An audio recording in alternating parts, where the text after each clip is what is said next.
চুলের কলপ ব্যবহারের কারণে এই মানুষটার কি অবস্থা দেখতেছেন, চোখ নাক মুখ ফুলে খুবই খারাপ অবস্থা। এমনকি এইখান থেকে একটা মানুষের মৃত্যু পর্যন্ত হতে পারে। আমরা যে চুলের কলপগুলো ব্যবহার করি, এই চুলের কলপগুলোতে একটা কেমিক্যাল মেশানো হয়, পিপিডি, প্যারাফিনাইল প্যারাফিনাইলিন ডায়ামিন। এইটা ব্যবহার করা হয় যাতে এই রঙের যে গাঢ়ত্ব, রঙের যে স্থায়িত্ব, এটা যেন বাড়ে। কিন্তু কিছু কিছু মানুষের এই কেমিক্যালটার প্রতি অ্যালার্জি থাকে।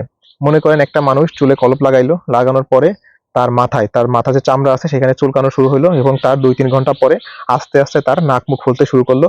তাহলে বুঝতে হবে যে এই ভিতরে যে কেমিক্যালটা ছিল, এই কলপের ভিতরে যে কেমিক্যাল আছে, এর প্রতি সেই মানুষটার অ্যালার্জি আছে। এবং যদি এই চুলের কলপের প্রতি ওই মানুষটার অ্যালার্জি থাকে, তাহলে শুধুমাত্র চোখ মুখই ফুলবে না, আস্তে আস্তে চোখ মুখ ফুলবে, তারপরে দেখা যাবে সেই মানুষটার যে শ্বাসনালী আছে সেই শ্বাসনালীটা ফুলতে শুরু করবে, শ্বাসনালীতে ইডেমা হবে, এবং সেইখান থেকে অ্যানাফাইলেক্সিস হবে, এবং সেইখান থেকে একটা মানুষের মৃত্যু পর্যন্ত হতে পারে। আমাদের মতো গরিব দেশগুলোতে এটা বেশি হয়, কারণ এইখানে চুলের যে কলপগুলো আছে সস্তা চুলের কলপ এবং ভেজাল চুলের কলপের অভাব নাই।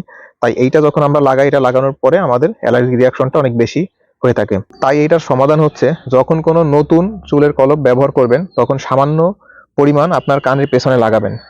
কানের পেছনে লাগিয়ে কয়েক ঘন্টা অপেক্ষা করবেন যে আপনার এটার প্রতি কোনো অ্যালার্জি আছে কিনা।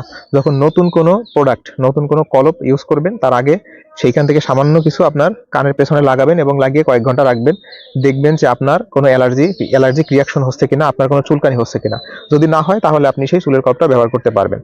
এবং যদি কারো এই কলপ লাগানোর পরে দেখেন যে চুলকানি হচ্ছে, নাক মুখ ফুলে যাচ্ছে, তাহলে সাথে সাথে পার্শ্ববর্তী হাসপাতালে যাবেন, যার পরে অ্যান্টিহিস্টামিন ইনজেকশন নিলে ইনশাল্লাহ আপনার এটার সমস্যার সমাধান হয়ে যাবে।